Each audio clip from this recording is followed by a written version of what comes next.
everyone. Myself Ratika Sharma and welcome back to my channel NCERT Mathematics.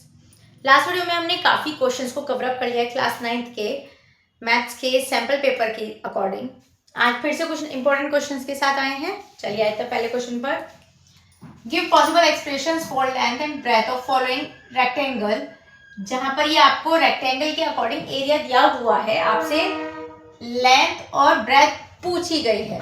ठीक है, तो हमें भी पता है एरिया ऑफ रेक्टेंगल कितना होता है, लेंथ इंटू ब्रेथ। यानी कि इसके जब आप फैक्टर करेंगे तो आपको जो दो फैक्टर मिलेंगे उनमें से एक को लेंथ और एक को ब्रेथ मान लेना है। तो 25a² माइनस 35a प्लस 12, यानी कि क्या होगा भाई, पहला फैक्टर वही अगेन लास्ट का साइन देखना है, सम 35 हुआ और इन दोनों की मल्टीप्लाई क्या होगी, मल्टीप्लाई ये हो जाएगी 25 इंटू 12 यानी कि 66 300। तो हमने क्या किया, 300 के प्राइम फैक्टराइजेशन कर लिए, या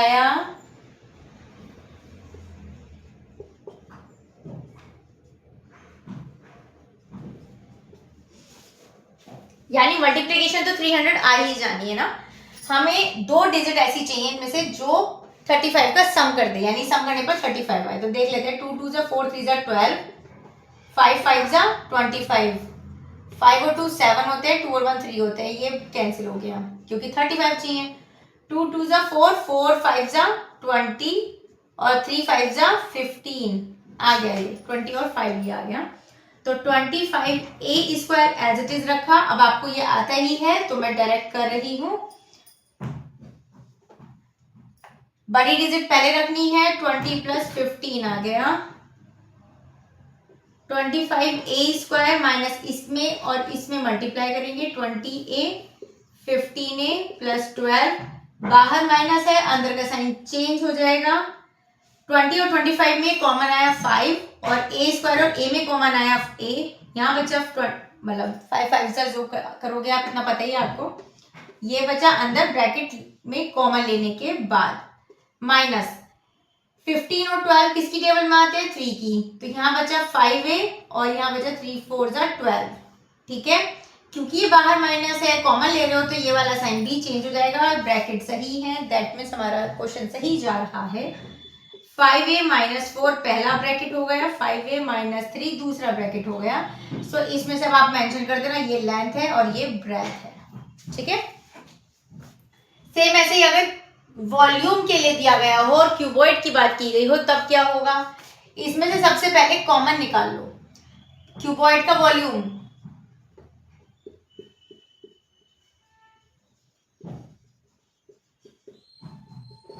LBH होता है, क्यूबॉइड का LBH होता है।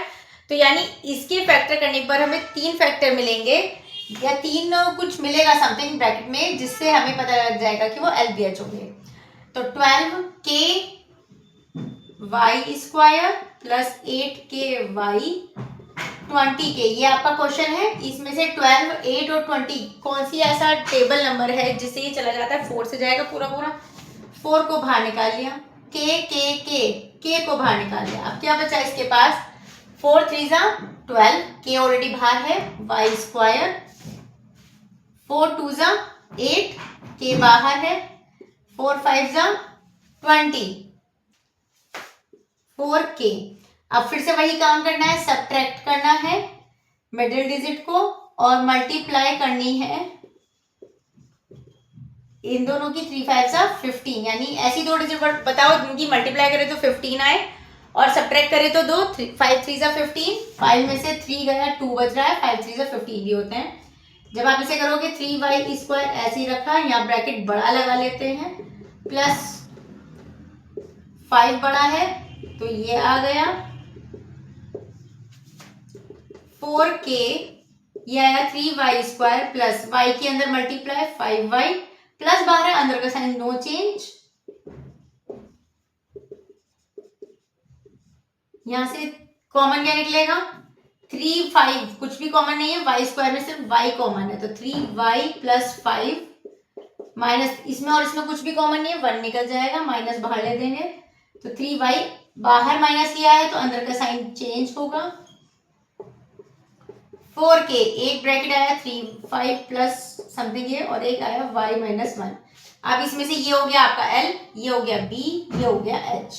जरूरी नहीं है, आप इसे भी l कह सकते हो, इसे भी b कह सकते हो, कुछ भी कह सकते हो, लेकिन जस्ट जो चीज पहले उसके अकॉर्डिंग हम सीक्वेंस में चलेंगे, ठीक है। सो फैक्टराइजेशन ऐसे घुमा घुमा कर आ जाता है। Diameter of metallic ball is 4.2 centimetre. What is the total mass? मास दिया हुआ है, डायमीटर दिया हुआ है, मास आपसे पूछा गया है बॉल का। If the density of the metal is this one, और आपको पाई की वैल्यू लेनी है। अब देखो ये मास क्या है, डेंसिटी क्या है, ये सब क्या है। देखो एक तो फार्मूला डायरेक्ट होता है, मैं दोनों तरीके बता दे रही हूँ कि अगर फार्मूला याद है तो सोचना ही नहीं है, डायरेक्ट फार्मूले में वैल्यूज रखनी है। अगर इन केस क्योंकि फार्मूला थोड़ा हटके है, आप भूल जाते हो, हालांकि आपने साइंस में पढ़ रखा होगा ये वाला फार्मूला, तो अगर आप बाई चांस भूल भी जाते हैं तो कैसे रिकॉल करना है वहां फार्मूला, वो भी बता देते हैं। मास क्या होता है, वेट होता है, ठीक है, वेट यानी कि वेट। अब वेट की यूनिट क्या होती है, या तो ग्राम होगी या किलोग्राम होगी। यहां पकड़ो इसको, जो ये डेंसिटी दी हुई है, अगर ये ग्राम में है तो ग्राम में ही रहने दो, किलोग्राम में है तो उसे चेंज कर लेंगे। हालांकि वैसे इतना डिटेल में नहीं आएगा, बस इस तरह का ही आता है क्वेश्चन कि ग्राम में आपको मिल जाएगा। तो that means gram per unit ग्राम, और इस पर को हम ऐसी तो लिखते हैं अपोन में, यही तो होता है भाई। जैसे मैं कह दूं कि पर जैसे फॉर एग्जाम्पल मैं कह दूं, क्या कह देते हैं, कहते हैं ना मीटर पर सेकेंड, कहते हैं ना, तो ये मीटर पर का मतलब होता है मीटर अपॉन सेकेंड ऐसे, लेकिन लिखा जाता है पर की फॉर्म में, मतलब बोलते हैं इसको पर की फॉर्म में, ठीक है। तो ग्राम पर सेंटीमीटर क्यूब, तो पर का मतलब होता है अपॉन, सेंटीमीटर क्यूब हो गया ये, ठीक है। फार्मूला कैसे बनाओगे, अभी बताया, ग्राम की यूनिट मास की होती है ना, तो ये हो गया मास। सेंटीमीटर क्यूब क्या होता है हमारा, सोचो सोचो, cubic centimetre, cubic metre, metre cube, centimetre cube, ये होते हैं हमारा वॉल्यूम का, ठीक है। और बराबर में क्या दे रखा है, डेंसिटी। दैट मीन्स यहां आ गया डेंसिटी, समझ में आया। यानी डेंसिटी इक्वल होता है ग्राम यानी मास का यूनिट और सेंटीमीटर क्यूब यानी वॉल्यूम का यूनिट। फॉर्मूला बन के तैयार है अब आपका, अप्लाई कर दो तो इसको अब। अच्छा क्या क्या गिवन है हमारे पास, मास हमें फाइंड आउट करना है, डेंसिटी हमें दे रखी है, डायामीटर दिया है लेकिन वॉल्यूम नहीं पता है, तो दो दो चीज तो नहीं निकाल सकते, मास भी निकालना है वॉल्यूम भी, तो पहले वॉल्यूम निकाल लेते हैं, क्योंकि वॉल्यूम, अच्छा और क्या है, मेटेलिक बॉल है तो किसकी शेप होगी, स्फेयर की। So volume of metallic ball equal क्या होगा, स्फेयर का वॉल्यूम क्या होता है 4/3 पाई आर क्यूब, तो 4/3 पाई की वैल्यू 22/7, आर क्यूब क्या होता है हमारे पास, डायामीटर दिया हुआ है ये, तो आर क्या होगा अपॉन 2 करना पड़ता है ना, यानी कि डायामीटर है 4.2, तो आर हो जाएगा 4.2/2। ये जो अनसिस्टमेटिक वे में मैं लिख रही हूँ, ये सिर्फ आपको समझाने के लिए लिख रही हूँ। सबसे पहले आप लिखेंगे, हमेशा की तरह मैं हर बार हर क्वेश्चन में बताती हूँ, डोंट एवर फॉरगेट दैट, कि सबसे पहले गिवन लिखना है, फिर फाइंड आउट या टीपीटी जो भी है, TPT means to prove that, जो कुछ भी है वो लिखोगे, and then comes to the construction. इसमें कंस्ट्रक्शन की कोई नीड नहीं है, then comes to the proof और सॉल्यूशन। तो फिर उसके बाद में गिवन के बाद में आप वॉल्यूम फाइंड आउट करोगे, वॉल्यूम के बाद में आप ये फार्मूला लिखोगे, और इस फार्मूले के बाद में मेन जब अप्लाइंग होगा वो लिखोगे, ठीक है। तो इतना आप कर सकते हैं, 2 2 जा 4 और 2 1 जा 2, 2.1 आया, इस 2.1 को ऐसे लिख दे चलेगा, क्यूब है मैंने 3 टाइम लिख दिया, ठीक है। मुझे अच्छा नहीं लग रहा इसका पॉइंट, मेरी कैलकुलेशन थोड़ी हार्ड हो जाएगी, मुझे इतना हार्ड कैलकुलेशन करने में बिल्कुल मन नहीं है, तो मैंने क्या किया, अपॉन 10 इसका हटाया, अपॉन 10, और ये अपॉन 10 क्यों किया मैंने, क्योंकि पॉइंट एक डिजिट के बाद है इसलिए एक जीरो आएगी, 2 डिजिट के बाद होता तो 2 जीरो आती। 7 3 जा 31, 3 से 3 कट गया, 2 2 जा 4, 2 5 जा 10, 2 5 जा 10, 2 से 1 1, और ये 2 5 जा 10 कट गया, क्या बचा भाई 21, और 21 का स्क्वायर क्या होता है 441 अपॉन 5 5 जा 11 भी तो है, ये 125 आ गया। ये सिर्फ वॉल्यूम आया है। 11 1 11, 11 4 44 और 1 45, 4 11 4 44 और 4 48। इसको इतना ही रहने दो, सेंटीमीटर में था तो सेंटीमीटर क्यूब हो गया। इतना क्लियर है। अब हमें इसमें वैल्यू रखनी है, निकालना हमें मास है, तो इम्प्लाइज दैट मास कितना हो गया, डेंसिटी इनटू वॉल्यूम। डेंसिटी हमें दी हुई है 8.9, वॉल्यूम हमें दिया हुआ है 4851 अपॉन 125। कट तो कुछ नहीं रहा है, मल्टीप्लाई करनी है, अब आप उसको खुद करेंगे। अगेन 0 हो गई, कुछ नहीं कट रहा है आपस में, क्योंकि ये वैसे भी 5 से जाएगा। तो बस आपस में इनकी मल्टीप्लाई करोगे एंड देन 4851 और 125 इसकी कैलकुलेशन करोगे, जो आंसर आएगा आपका मास आएगा ना, तो ग्राम में आ जाएगा। ठीक है। आपको एबीसीडी दिया हुआ है ट्रेपेजियम, यानी एबीसीडी ट्रेपेजियम है, इन विच एबी और ये डीसी आपस में पैरेलल हैं। ठीक है। बीडी मिलानी पड़ेगी। BD is a diagonal, BD इस ट्रेपेजियम का डायगोनल है, and E is the mid point of AD, और ये मिड पॉइंट है एडी का, यानी कि ये चीज इसके बराबर है। A line is drawn through E, एक लाइन ई से ड्रॉ की गई है। कैसे की गई है, पैरेलल टू AB, यानी कि इस AB के पैरेलल एक लाइन ड्रॉ की गई है जो इंटरसेक्ट कर रही है BC को F पर कर रही है। फाइन, आपको ये सब बताया गया है। Now you have to show that F is a mid point of BC, आपको ये शो करना है। गिवन क्या है, सबसे पहले वो लिखेंगे आप लोग, in ABC, in trapezium ABCD, in trapezium ABCD, AB is parallel to DC, ऐसा हमें बताया गया, एंड AE इक्वल है DE के, E इज मिड पॉइंट, इतना बताया गया है। ठीक है। और एक और चीज बताई गई है कि हमें ये वाली EF जो है AB के पैरेलल है, and EF parallel to AB, ये भी बताया गया है। ठीक है। देन TPT हमें क्या प्रूफ करना है, F is the mid point of BC, ऐसा हमें प्रूफ करना है। ठीक है। So for that what I have to implies that BF is equal to CF, BF equal to CF। अगर मैंने ये प्रूफ कर दिया तो मेरी ये लाइन ऑटोमेटिकली प्रूफ हो जाएगी। ओके।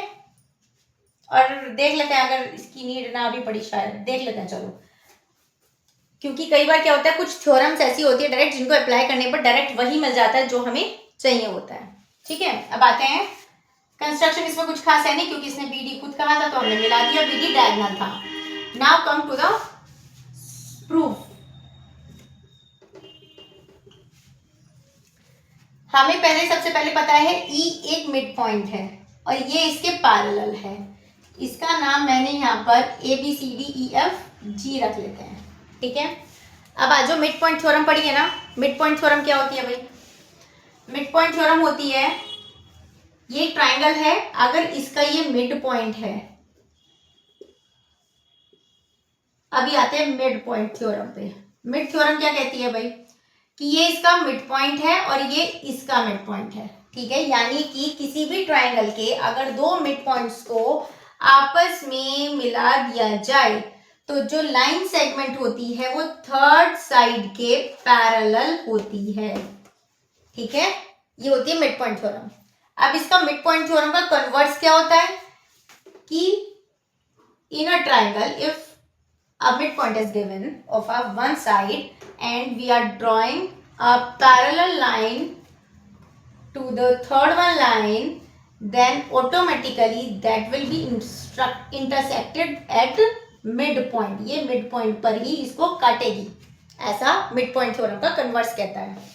तो आपको इसमें क्योंकि मिड पॉइंट थ्योरम में यहाँ पर 2 में मिड पॉइंट दिया जाएगा, लेकिन यहाँ पर 2 का मिड पॉइंट नहीं पता है, तो मिड पॉइंट थ्योरम तो डायरेक्ट अप्लाई नहीं होगी, लगेगा क्या कन्वर्स, क्योंकि यहाँ पर एक मिड पॉइंट गिवन है तो यहाँ पर भी एक मिड पॉइंट गिवन है। यहाँ पर हमें बताया गया कि ये इसके जब पैरेलल ड्रॉ करोगे ये पैरेलल होगी, तो ये भी हमें पैरेलल दी हुई है और ये ऑटोमेटिकली इसके मिड पॉइंट पर ही काटेगी, तो हमें एफ मिड पॉइंट ही ड्रॉ करना है, प्रूव करना है। आओ तो इसको अप्लाई करते हैं। ये ध्यान रखना कहाँ पर मिड थ्योरम रखनी है और कहाँ पर उसका कन्वर्स लगना है, थोड़ा सा दिमाग में इस चीज को बैठा के तब चलना। आते हैं इस ट्राइंगल में, यानी ए बी डी में, in triangle A B D. अब मैं डायरेक्ट ई से एफ पे छलांग नहीं लगा सकती, मुझे पहले जी का सहारा लेना पड़ेगा वहां तक जंप करने के लिए। तो हम इस ट्राइंगल में आए, since E is a mid point of AD and AB parallel to EG। अब आप कहोगे ये तो नहीं दे रखा भाई, EF तो पैरेलल दे रखी है ना। अगर कोई लाइन किसी के पैरेलल है और उसका टुकड़ा, अगर मैं इसका टुकड़ा ले लूं तो ये भी तो इसके पैरेलल होगा ही ना। ये लाइन इसके पैरेलल है तो इसका टुकड़ा भी तो पैरेलल होगा ना। Then G is the midpoint of BD। यहां आप लिखेंगे by the converse of midpoint theorem. इस तरीके से हाईलाइट करना है जिससे एग्जामिनर क्वेश्चन में जंप करने के बजाय उसे समझ में आ जाए देखते ही, जब वो चेकिंग करे कि हाँ इस बच्चे को इसका कॉन्सेप्ट पता है, तो वो इतना डीपली उसमें इंटरेक्शन नहीं देते हैं फिर क्वेश्चंस में। चलो हाईलाइट कर दिया। तो अब हमने एक चीज प्रूव कर दी कि ये मिड पॉइंट है तो ये भी इसका मिड पॉइंट है। Now in triangle B C D में आ जाओ, अब मेन ट्राइंगल में आ जाओ, यानी इस वाले में, क्योंकि एट द एंड हमें इस पर जंप मारनी है। तो अगेन क्योंकि ये इसके पैरेलल है, सिंस ए बी पैरेलल है डीसी के, गिवन है, एंड ए बी पैरेलल है ई एफ के, ये भी गिवन है। So implies that G F is also, implies that A B parallel E F parallel D C होगा ही होगा, and G F parallel to D C भी होगा। ठीक है, क्यों? ये चीज इसके पैरेलल, ये चीज इसके पैरेलल, तो ये तीनों पैरेलल हो गई, फिर इसका टुकड़ा भी पैरेलल इसके होगा ही होगा। And again now since G is the midpoint of BD and GF is parallel to DC, so implies that F is also a midpoint of BC। आगे क्या लिखोगे? Same, by the converse of midpoint theorem। यहाँ लिख देना by the converse of midpoint theorem। Done. Radhika की mom ने, screen पर picture है, अच्छे से देख लेना। राधिका की कुछ खास नहीं, पिक्चर में क्वेश्चन भी आएगा तो भी कर लोगे। राधिका की मम्मी है, उन्होंने अपनी बेटी को थोड़े से पैसे दिए हैं पपाया खरीदने के लिए मार्केट से at the rate of this one. अब कंफ्यूज हो ना, इतना भयंकर रेट किसका होता है, तो ऐसा सोचना नहीं है, सब क्वेश्चन को आपको ट्विस्ट करके दिया गया है। कॉन्सेप्चुअल बेस्ड क्वेश्चन है ये, जहां पर आपको अगर पता है कि ये कैसे कॉन्सेप्ट पे बेस्ड है तो क्वेश्चन इजीली हो जाएगा, नहीं तो यहीं से आपका कंफ्यूजन शुरू हो जाएगा कि ये रेट इतना भयंकर क्यों है। तो एट द रेट ऑफ इतना है, पर केजी दिया हुआ है, find factors of given polynomial. इस सेकंड क्वेश्चन पे बाद में आएंगे, सबसे पहले फर्स्ट को सॉल्व करते हैं। पी एक्स इक्वल है आपके पास x square minus 12x minus 220। तो अगेन सब्ट्रैक्ट है, मिडिल डिजिट, मल्टीप्लाई है आपके पास इन दोनों की मल्टीप्लाई, यानी 220 वन से 220 ही होता है। ऐसी दो डिजिट बताओ जिसको जब सब्ट्रैक्ट करें तो 12 बचे और मल्टीप्लाई करने पे 22। तो यहाँ 0 है ना, तो देखना एक बार 22 मुझे सब्ट्रैक्ट करने पर 12 चाहिए, बच गया 22 और 10 हो जाएगा। 0 आती ना, थोड़ा सा कोशिश क्या करो उस डिजिट को अलग कर दो और फिर देख लो किसकी कमी है, यानी 0 को अलग कर दो, बचा कुछ अलग कर दो। अक्सर ऐसे में फिट बैठ जाता है फैक्टर, और नहीं भी बैठता है तो फिर प्राइम फैक्टराइजेशन के थ्रू करोगे। तो ये हो जाएगा आपका एक्स स्क्वायर माइनस बड़ी डिजिट पहले आएगी 22 माइनस, क्योंकि साइन ये वाला चाहिए, 10x माइनस 220। बार बार अलमारी में सारी में क्यों घुस रहा है बेटा? एक्स स्क्वायर माइनस 22x, बाहर माइनस है, अंदर का साइन अपोजिट हो जाएगा या चेंज हो जाएगा, बात बराबर। एक्स स्क्वायर कॉमन ले लो, मतलब एक्स कॉमन ले लो, x माइनस 22 हो गया, यहाँ 0 है, यहाँ 0 है, 10 कॉमन ले लो, x माइनस 22 हो गया। ब्रैकेट सेम है, दैट मीन्स हमारा क्वेश्चन सही जा रहा है। एक ब्रैकेट बच गया ये, एक फैक्टर बच गया ये आ गया आपका पहले वाले का आंसर कि दो फैक्टर्स जो थे वो आ गए हमारे पास। अब इसने ये फैक्टर क्यों करवाए हैं, और अगला क्वेश्चन इसी पे बेस्ड है। उसने कहा है if she purchase 5 kg papaya, अगर उसने 5 किलो पपाया खरीदे तो what money she have to pay, उसको कितने पैसे देने होंगे। अरे 5 किलो पपाया खरीदेगी चाहे कुछ भी करे, लेकिन जब 1 किलो का ही रेट मुझे नहीं पता तो मैं 5-6 कितना कैसे खरीदूंगी ना, पैसे कैसे लगाऊंगी हिसाब से, जब एक का ही मुझे अमाउंट ना पता हो, चार्जेस ना पता हो, तो मुझे उस एक का चार्ज कौन बता रहा है, ये फैक्टर ही बता रहे हैं। क्वेश्चन को समझना, उसने इतने पर केजी ये खरीदा है पपाया मार्केट रेट पर केजी, दैट मीन जो ये फैक्टर आया है ये पर केजी का ही आया है।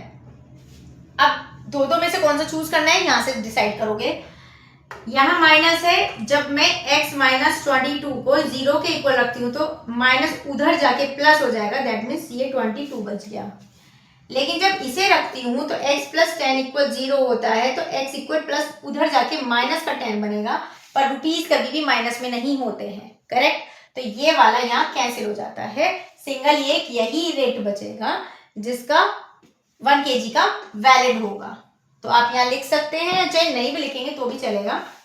पहले का आंसर ये रहा, सेकंड का आंसर हो जाएगा if x minus 22 equal 0 implies that x equal 22 rupees, x equal 22। So price of implies that price of per kg papaya rupees 22 के 1 kg हुआ, then implies that price of 5 kg papaya कितना होगा, 5 into 22 that means 110 rupees. ये unit लगाना भूल मत जाना बिल्कुल भी, आधा मार्क्स कटता है यूनिट ना लगाने पर, ठीक है। आते हैं इस क्वेश्चन पे।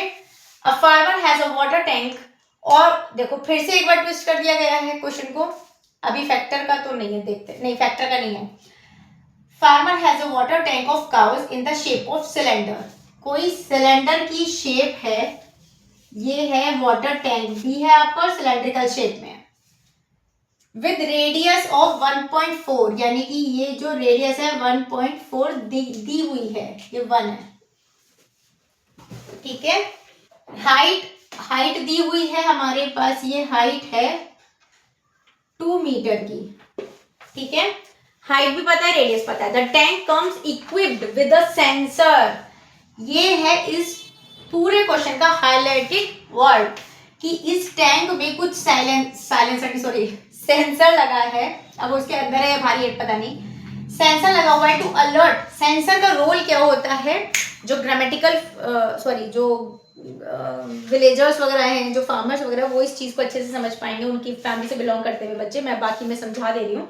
सेंसर का रोल क्या होता है कि एक ऐसा टाइप का अलार्म कह लो कि जब जब इसमें पानी का लेवल जिस एक लेवल होगा, जिस भी सरफेस ऑफ लेवल से वो नीचे जाएगा, तो वो अलार्म बजता है या कुछ सेंसर ऐसा बीप का साउंड करता है, जिससे फार्मर को ये पता लगता है कि इसमें पानी कम होता जा रहा है, मुझे इसमें पानी और डालना है और ऐड ऑन करना है।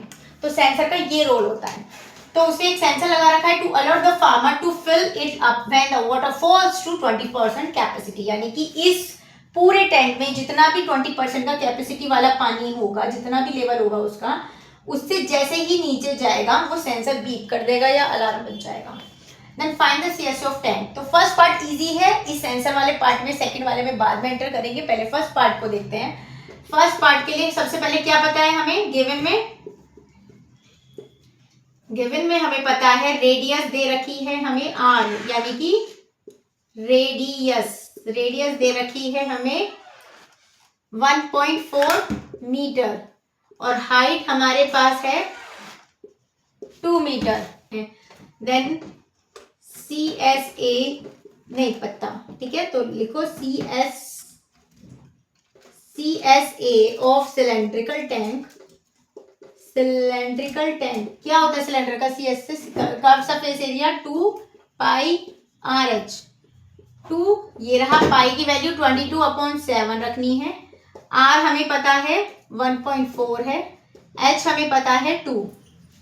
क्वेश्चन इजी है अभी तक तो कैलकुलेशन वाइज। 1.4 मुझे नहीं अच्छा लग रहा है तो मैंने क्या करा, कैलकुलेशन को थोड़ा सा इजी बनाते हैं, इस पॉइंट को हटाते हैं, एक जीरो नीचे बढ़ाते हैं।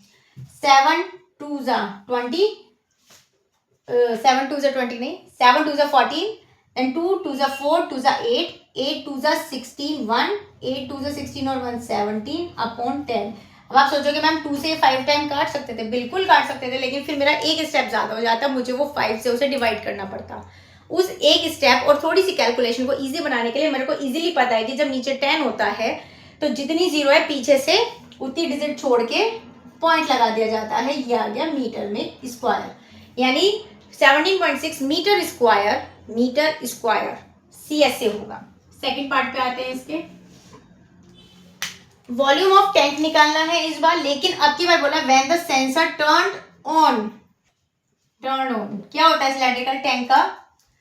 सिलेंड्रिकल टैंक का होता है वॉल्यूम पाई R² H, ठीक है। लेकिन सेंसर टर्न ऑन होगा कब? जब यानी कि 20% कैपेसिटी का पानी होगा तभी तो सेंसर टर्न ऑन होगा। अगर आपने फुल्ली भर दिया तो सेंसर टर्न ऑन होगा ही नहीं। बात को समझना, यहाँ यही चीज समझनी है कि अगर इस टैंक में पूरा पानी भरा हुआ है, वॉल्यूम है, कैपेसिटी है, तब तो सेंसर होगा ही नहीं ना, ऑन होगा ही नहीं। यानी इसका मतलब है इसके अंदर पानी थोड़ा कम है, कितना है वो 20%, वो जो भी होगा। जब सेंसर टर्न ऑन होगा तो दैट मीन्स वो पानी और डालेगा फार्मर इसमें, तो वो जितना पानी डाल रहा है और इसमें जितना पानी है सब कुछ मिला के जो वॉल्यूम होगा वो यहाँ पर आएगा। इतनी बात समझ में आई? 20% है जब टर्न ऑन होता है तो इस 20% को यहाँ निकाल दो, 20% इंटू, ठीक है, तो ये हो जाएगा 20/100, पाई की वैल्यू 22/7, R² है हमारे पास 1.4 और 2 है आई थिंक हाइट। नहीं अच्छा लग रहा पॉइंट, इजी करनी है कैलकुलेशन, बात खत्म। 10 7 2 14, बस नीचे 0 0 है, छोड़ दो उनको। 2 2 4 2 8 8 2 16 17, अब कितनी जीरो है? 1, एक ही जीरो है, एक जीरो, और एक जीरो से ये काट दो, ये जीरो भी गई, ठीक है। अब बची 000 14/1 2 3 0 है ना। 176 की 14 से मल्टीप्लाई कर लो,